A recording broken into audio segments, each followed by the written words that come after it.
Hi everyone, welcome back to the channel. Before diving in, just a quick disclaimer that every single information I'm going to share with you in this video is based on my own research and personal experiences. So this is not a sponsored content, so I will try to give you an honest review and an unbiased take. So let's get straight into it. So in today's video, we're going to do a quick and in-depth review of kindmindwear.com.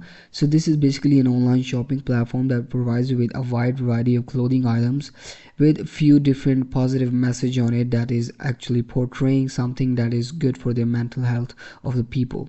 So this is how they are marketing their products. So now let's dive in and find out what's actually behind these fancy ads.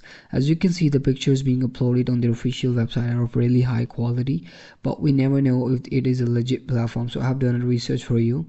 Once I tried to search for their reviews, and I got to know on their Trustpilot they have a very poor rating of 2.1 out of 5 stars, and which is based on 11 reviews. So people are saying that this is a horrible company, the quality is awful, and someone even are saying they are falsely advertising the products. They're not giving what they are actually advertising. So this is pretty much a scam. And another major red flag is that their domain name was registered just a few months ago on April 18 to 2025. So this is also concerning thing. So in conclusion, I would say, like, based on these reviews and information, this website and platform is pretty much a scam, and you should avoid purchasing items from this website. I hope this review was helpful for you. Thank you so much for watching the video, and hope to see you in the next one. Goodbye.